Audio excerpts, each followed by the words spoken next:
Ever wondered how some musicians can hear a song and then play it instantly? Welcome to the world of playing by ear. Now, before we go any further, let's debunk a myth. Many people believe that playing by ear is an inherent talent, something you're either born with or not. But that's not the case. Like any other skill, it can be learned and mastered, irrespective of your age or musical background. So, what exactly is playing by ear? Simply put, it's the ability to listen to a piece of music and reproduce it on your instrument without the need for sheet music. Sounds like magic, doesn't it? But it's not. It's a combination of keen listening, understanding of music theory, and lots of practice. But why should you learn to play by ear? Well, there are several benefits. First, it boosts your musicality. You become more in tune with the nuances of music, the subtle changes in pitch, rhythm, and dynamics. Second, it allows for improvisation. You can add your own flavor to the music, making it distinctively yours. And third, it enhances your musical memory. You'll find that you can recall and play songs you've learned by ear much more easily than those learned from sheet music. But perhaps most importantly, playing by ear gives you freedom. The freedom to play any song in any key at any time. You're no longer bound by the notes on a page. You can express yourself through music in a way that's uniquely you. So, ready to embark on this exciting journey? Remember, it's not about being perfect from the get-go. It's about gradual improvement, about listening, experimenting, and learning from mistakes. It's about falling in love with the process, not just the result. By the end of this video, you'll have a clear step-by-step guide to developing this impressive and useful skill. Before we dive in, you need a solid understanding of some basic music theory. So let's break it down. First off, let's talk about pitch. Pitch is the highness or lowness of a sound. It's the difference you hear when you press a key on the left end of a piano versus a key on the right end. Next is rhythm. Rhythm is the pattern of sound in time. It's what makes your foot tap and your head nod. It's the heartbeat of a song. Then we have melody. Melody is a sequence of pitches, a musical line. It's what you hum or whistle. It's the tune of the song, the part that often sticks in your head.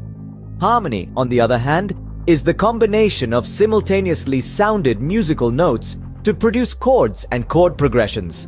It's what makes the song sound full and rich. Now let's move on to the major scale. The major scale is a series of 7 different pitches, with an 8th duplicating the first an octave higher. In the key of C, it goes C, D, E, F, G, A, B, and then back to C. This is the musical alphabet, and it's the same no matter what instrument you play. Chords are formed by combining 3 or more pitches. The most common chord is the triad, which consists of the root note, the 3rd, and the 5th. In the key of C, a C major chord would be C, E, and G. It's important to remember that this is just a basic introduction. There's a lot more to learn about music theory, but this should give you a solid foundation. So to recap, pitch is the highness or lowness of a sound. Rhythm is the pattern of sound in time. Melody is a sequence of pitches, and harmony is the combination of simultaneous sounds. The major scale is a series of pitches, and chords are combinations of 3 or more pitches. With these basics under your belt, you're ready to start training your ear. The first step to playing by ear is to listen, and not just casually, but actively. Active listening is a crucial skill in music, and it's more than just hearing. It's about immersing yourself in the sound, dissecting it, and understanding its components. It involves concentrating fully on what you're hearing, analyzing it, and then interpreting it. So, how do you practice active listening? Start by focusing on the rhythm. Tap your fingers to the beat. Try to identify the tempo. Is it fast or slow? Next, move on to the melody. Can you hum or whistle it? Finally, listen for the chords. Can you distinguish between major and minor chords? Can you hear when the chords change? Remember, music is a language. And like any language, it takes time to become fluent. So be patient with yourself. Practice active listening regularly with different genres of music.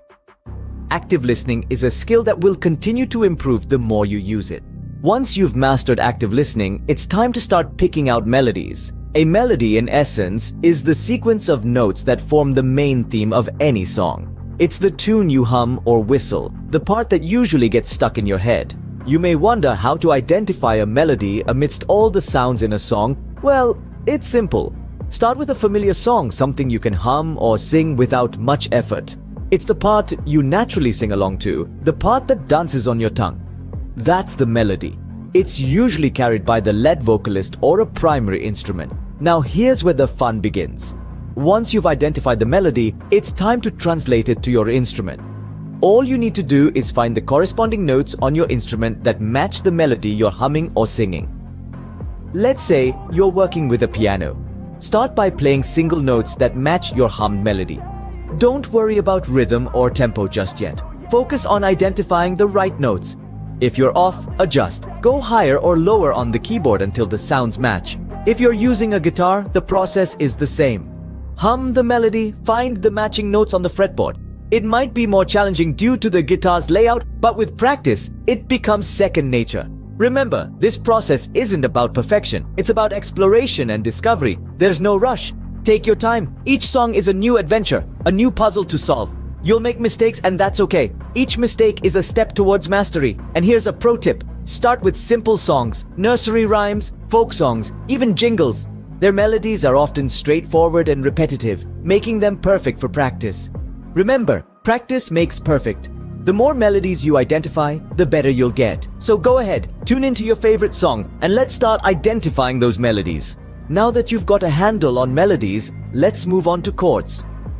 Chords are a fundamental component of music, and recognizing them by ear is a crucial skill for playing a song without sheet music. But what exactly is a chord?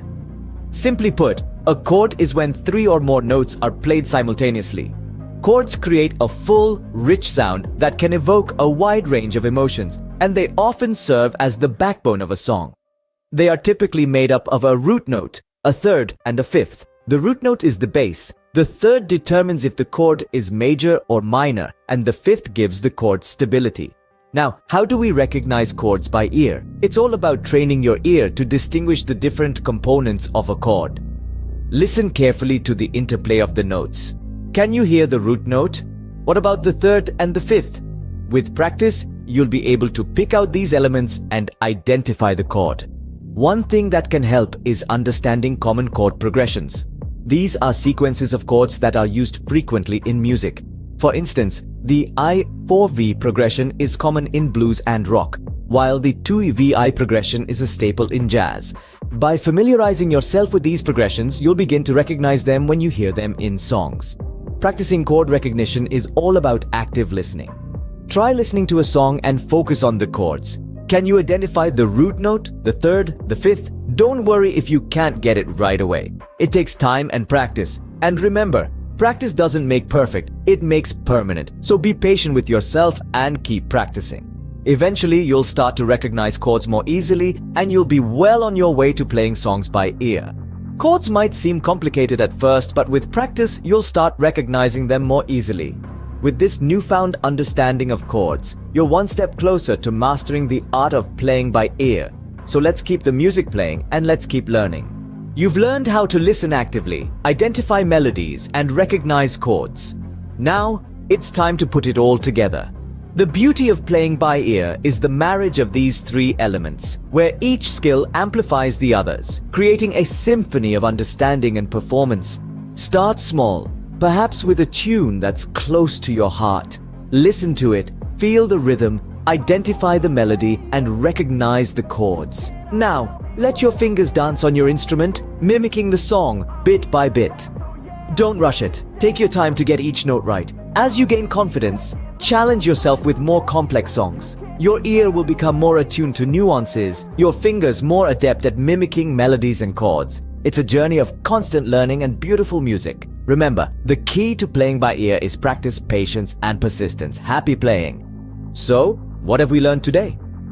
We've journeyed through the magic of playing by ear, starting with understanding basic music theory, which is the foundation of every note we hear. We've then tuned our ears through active listening, identified melodies, and recognized chords. All these elements finally came together to create music, purely from what we hear. With these steps and a bit of practice, you're well on your way to playing any song by ear. Until next time, keep those ears sharp and those fingers nimble.